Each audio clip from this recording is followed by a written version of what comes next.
11 egin.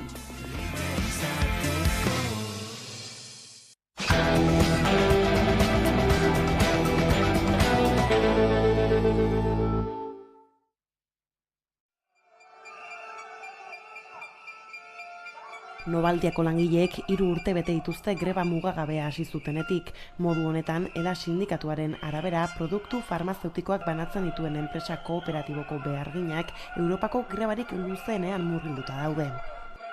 Sindikatu honek gogorarazi duenez, mobilizazioa luzatu eginda enpresak grebaren aurka izan dituen hainbat jarrerengatik.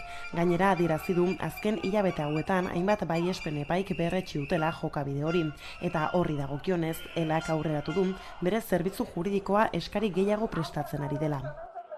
Novaldia botika banaketa enpresako 22 langilek grebara jotzea erabaki zuten lan baldintza hobeen eskean eta iritsi berrien eta aurretik zeuden langileen baldintzen arteko soldata koska handiegiaztelako. 3 urte geroago greban daude oraindik ere eta Euskal Herriko historiako lanuzterik luzenean sartuta daude. 1.200 euroko gutxieneko soldata eta lana eta bizitza kontziliatzea eskatzen dute. Aipatu legez, Novaldia botika banaketa enpresa bat da, eta haren izaera juridikoa kooperatiba da, botikari kooperatiba zuzen. Enpresak Aragoin du egoitza nagusia eta biltegi robotizatu bat du Zamudion. Grebalariek hainbatetan jo dute kooperatibako kideen atea eta protesta modu klasiko bihurtu dute haien farmazien aurrean elkarretaratzeak egitea. Era berean grebalariek hainbatetan salatu dute lan ikuskaritzak gatazkan harturiko rola eta enpresaren alde egin izana. Epaitegietako lehen ebazpenak grebalarien aurkakoak izan ziren, baina joera aldatu eginda azken urtean. Apirilaren 29an esaterako, Euskal Autonomia Erkidegoko Auzitegi Nagusiak 120.000 euroko isuna ezarri zion enpresari grebarako eskubidea urratzeagatik eta ekainaren 22an epaitegi berak ebatzi zuen Novaldiak informazio ekonomikoaren agiri garrantzitsu ezkutatu zizkiela grebalariei.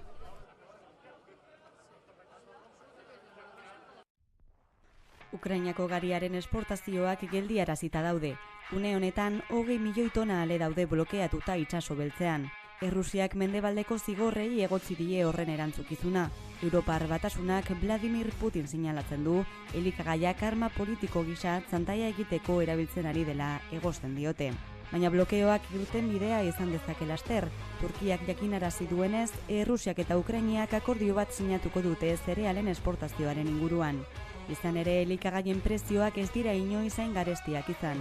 Inflazioa izaten ari da Europak pairatu duen ondoriorik zuzenena. Mundu mailako mehatxu nagusiak goseteak dira, bereziki Afrikan eta ekialde hurbileko herrialdeetan. Elikadura krisi handia soartarazten dute adituek dagoeneko desberdintasun sozialak eta gatazkak nabarmentzen diren herrialdeetan.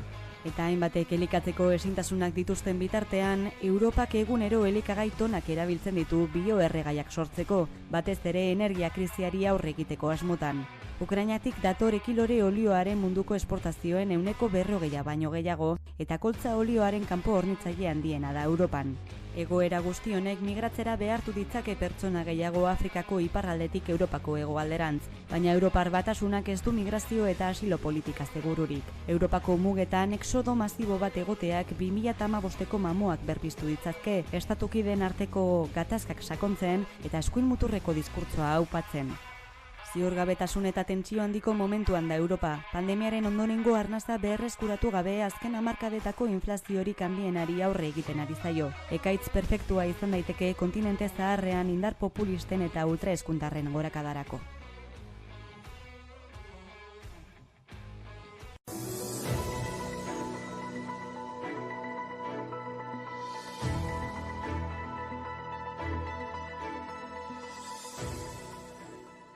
Investigazio hori abian jartzeko oztopoak besterik ez dituzte jartzen, hau da, ez dituzte eman nahi eskatzen ditugun azalpenak, ez?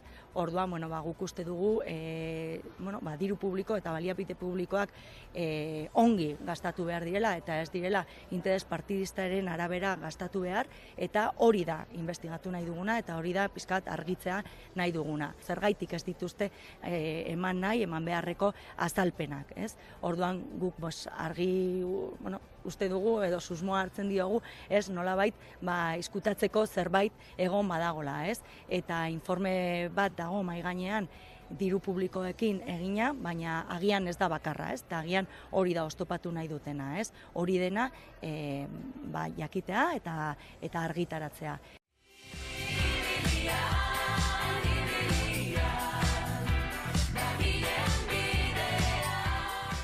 Etxarri minutu batzuk barru abiatuko den etapak Durangorako bidea hartuko du. Hortik Azpeitiara eta bertatik Donostiara.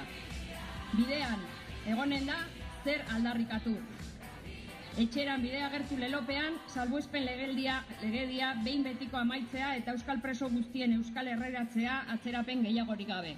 Bide, dispertsio bide, ez aldun posible, denak izaterik errikide.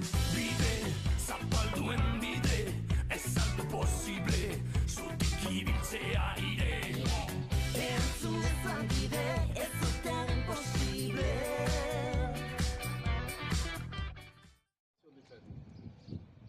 Leur aveuglement et leur rejet. Kostaldetik Barneka aldera, hiru ekialdeetan helburua da paralizatzea egun hori, noski bertako jendearen gana iristeko ahalegin guztiak egingo ditugu lehenago. Jendeak uler dezan, blokeatua izan nahi badu bere behar dena egin ahal izateko, baina batez ere ulertzeko zer ekartzen gaituen olako egun bat antolatzea egun betean nahdatuko ditugun egundaka edo milaka pertsona are gehiago haste buruz egin. Segur dena da determinatua garela, kosta la kosta blokatzera joango garela, prest garela ere egon daitezkeen polizia kopuru guziari aurre egitea, entzungo gaituzte, seguro zailaren 21.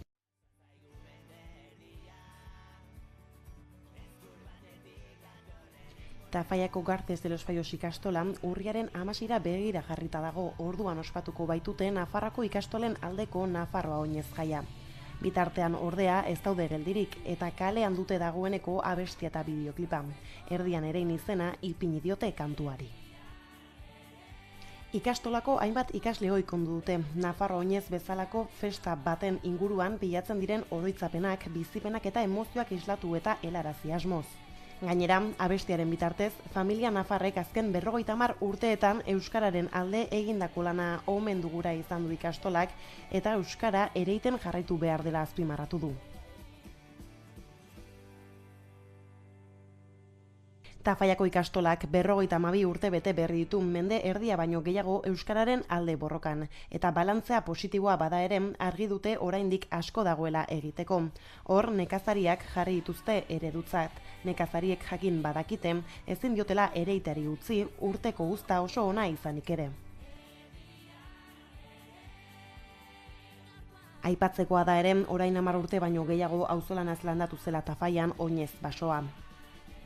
Tokian tokiko proiektua da hau, Nafarroa oinez festaren antolaketaz arduratzen den ikastolari laguntzera bideratua dena. Hain zuzen ere, jaiak naturan eragiten duen ekologia inpaktuarekin jabetutakoan sortu zen egitasmoa. Nafarroa oinezek baliabide naturalak kontsumitzea, hondakinak sortzea eta berotegi efektuko gasak isurtzea eragiten baitu.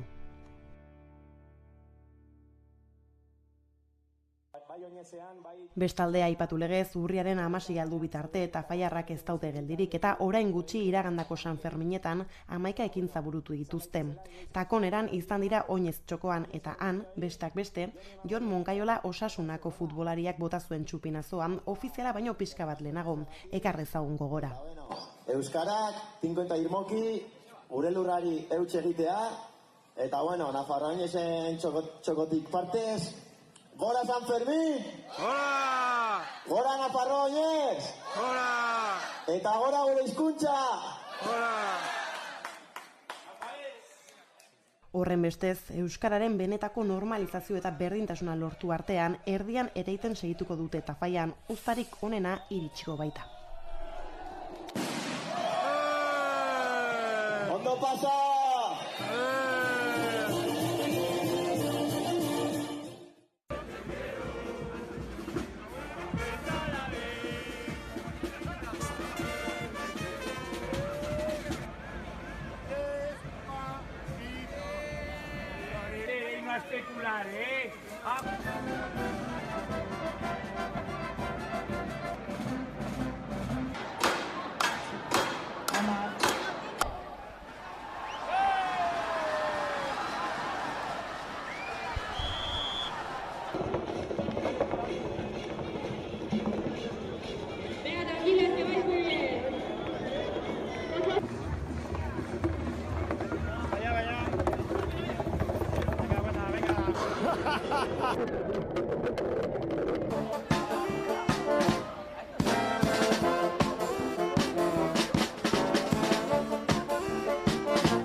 Agustin Ibarrola handiak hasieran izan eban ideia hori, atzeko mihise hontan bolkatu. 33 multzo izango dira, 700 arbola baino gehiago erabiliko dira, eta seguru gagoz,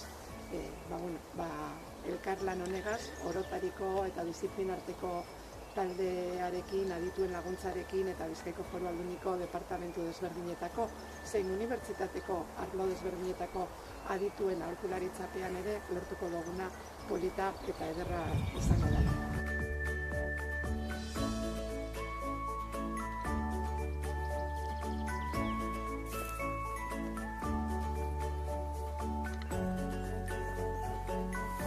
Gaur egun, zuek ikusiko duzue basoa, ez da izango, ez dakit urte batzuk barru izango dana. Osea, hauxe da onelako proiektu bizia.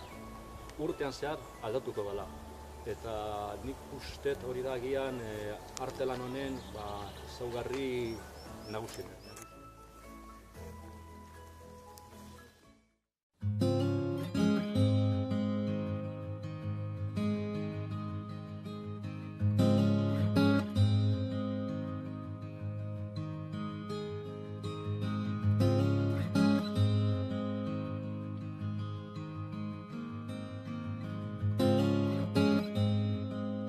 Edorta Jimenez naiz Mundakakoa, beraz Bizkaitiarra, eta hemen nago Uztaritzen asmoa 3 aste hemen ematea da, 3 zatitan zerbait idazteko geuretik sortua ekimenaren barruan.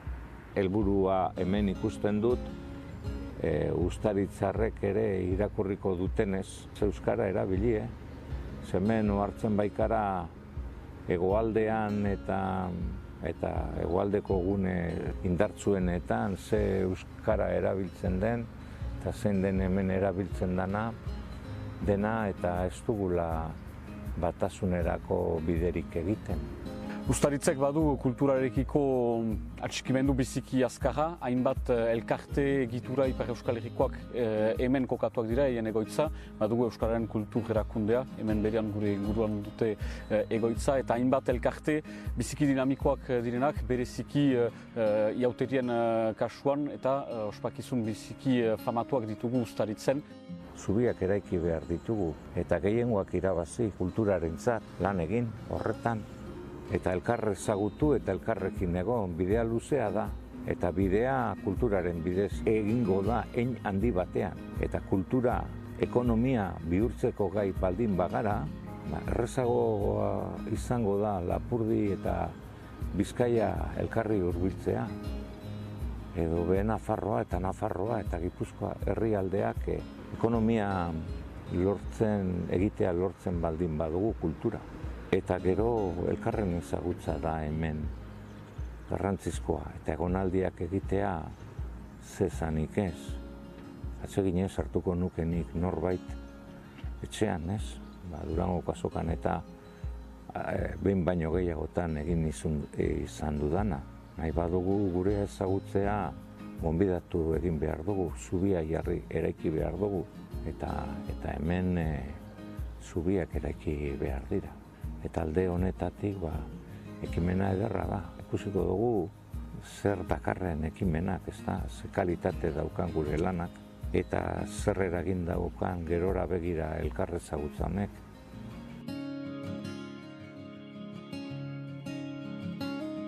sentimendu hori piztea euskal kulturaren inguruan pertenentzia edo komunitate espiritu hori sortzea edo garatzea oraindik eta behar bada hazi tipi batzu dira memento honetan landatzen ditugunak fruitu ekartzen ahalko dutenak geroari begira. Guk zentzu hortan gira sartu programa honetan plazer handiz eta espero dugu bai fruituak emankorra izanen dela egoera ondoko urteei begira.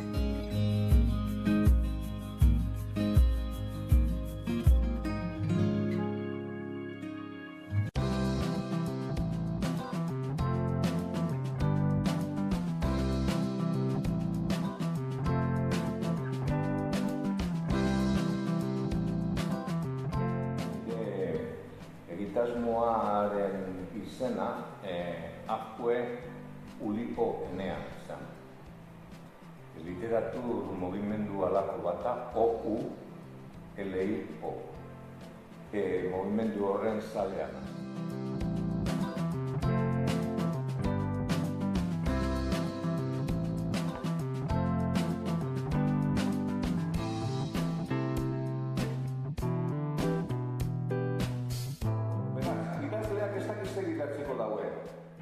Dakiena da legeak betez idatzi behar dauela, eta legeak gero testuago dator. Eta sartu dut lota, sartu dut zirgarien bidea, herriko etxeko presondegia, eta guzti hori sartu dut, eta legin du naiz Bizkaia eta Baiona artean, Baiona Lapurdi artean zubi hori egitea.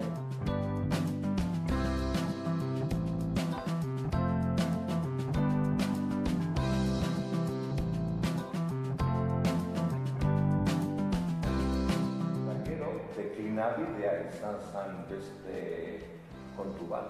Deklinabideak eta singularra eta plurala orduan, hieroglifikoa berroz osatzen dauan gizonak, lagunak, asmatu egin behar batzuetan deklinabidea.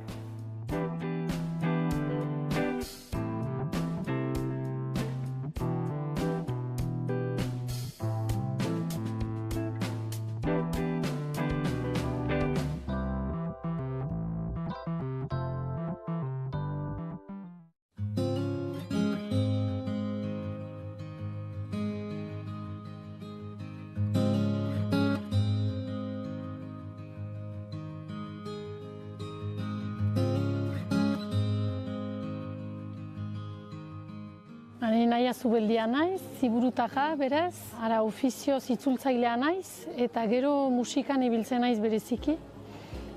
Kantuak idazten ditut aspalditik, olerkiak ere idatzi ditut berriki, eta hau izango da nire lehen parada ipuin luzeago bat idazteko, edo argitaratzeko behintzat. Larrabetzu Bizkaiko herri txiki bat da, 2000 biztanle ingurukoa. Herri euskalduna da, eta gure erronka horri eustea da. Herri euskalduna izanik, euskera sustatzea eta euskeraz gero eta gehiago egitea. Euskera eta euskal kultura sustatzea ere bai, hori dira gure erronkan. Emoziorik sentitzen ez duen musikari baten ipuina izanen dela. Berak ez du ezer sentitzen, baina oso biolin jole ona da eta jendeari animaleko emozioak sogarazten dizkio, baina berak ez du bitxik sentitzen.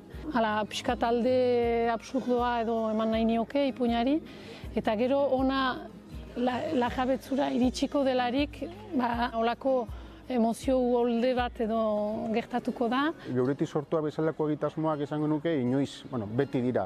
Garrantzitsu baino beharrezko, eta sasoiotan inoiz baino gehiago esango nuke. Batetik, euskarari ere egiten diolako ekarpena, zelan ez. Euskal Herria aintzat hartzen du, eta euskaraz sortzen du, eta sortzaile eskaintzen die gainera euren lanak azaleratzeko edo argitaratzeko modua, plaza eskaintzen die, eta hori funtsezkoa da, euskal kulturak eta euskal sorkuntzak aurrera egin dezan. Iruditzen zait geuretik sortuak ekimena zinez eskertzekoa dela eta zinez beharrezkoak direla olako ekimenak, sortzaile guziek, artista, musikari, idazle, behar dutena denbora da, eta gaurko munduan ez da egesa denbora dedikatzea justu sorkuntzari. kasik heroikoa dela ere ejango nuke, ze hainbeste ekintza, hainbeste informazioa, hainbeste mugimendu dagoen momentuan gelditzea eta sortzea ez da egesa, beraz olako ekimenek hori ematen dute, euskarari lekua ematen diote, euskal kultura zabaltzen laguntzen dute, eta gainera orain pandemia garaiontan, ez da egesa, kultura biziaraztea, kontzertuak antolatzea, emanaldiak antolatzea ez da egesa, egonaldiak behintzat egin daitezke, ez baita jendetza beharrik, justuki isolazio momentuak baitira, beraz justuki iruditzen zait momentu ezin hobea egonaldiak behintzat egiteko aukera emateko, eta beraz bai, zinez eskertzekoa da.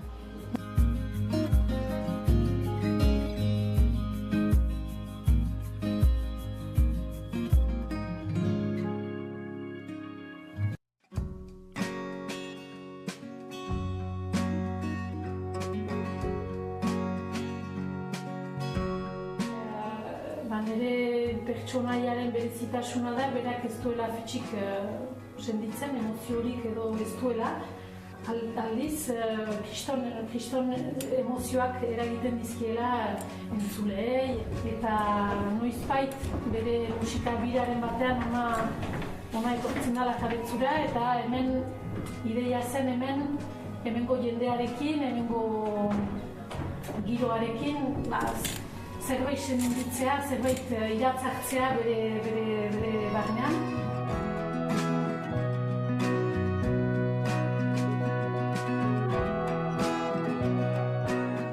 Irudi batzuk ere badira ipuinean, horiek nuen bate pentsatu irudiak sartzea estapen batean, ez da sortzeko gogoa etorri zitzaidan, eta gainera azken momentuan justu ikatza egintzelarik, ikatza txondorretik atera genuelarik, gogoa eman zidan zerbait sartzeko ipuin hortan ere, eta orduan azkenean hemendik bildutako ikatz bizpailu puska eraman dituen, eta horiek lehertuz ikatz hautsa mugiaraziz edo hola sortu nituen ilustrazio horiek.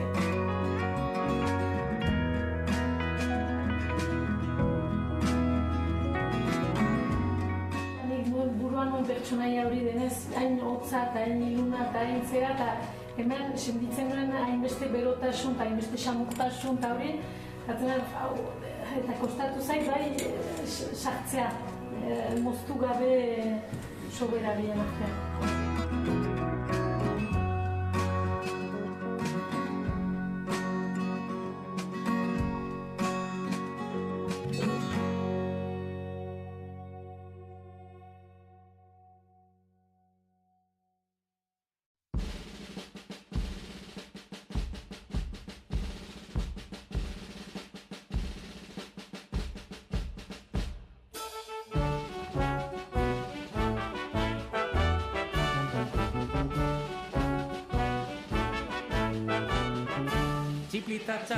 Txiplita txapla errekatik itxasora, gaur ekainaren 26 hauietarron ganora.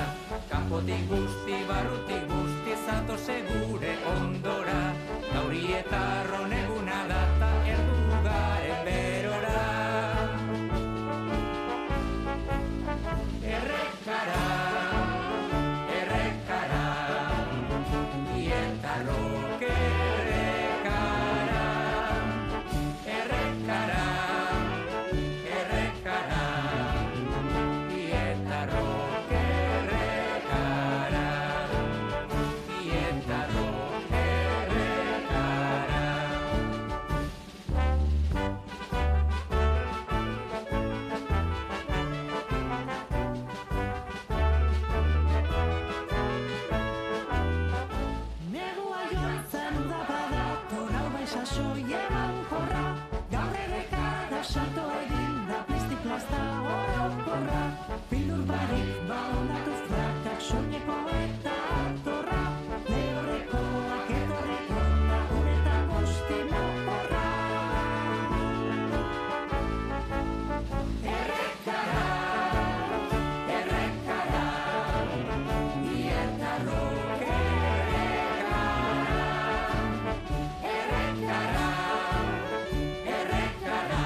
Thank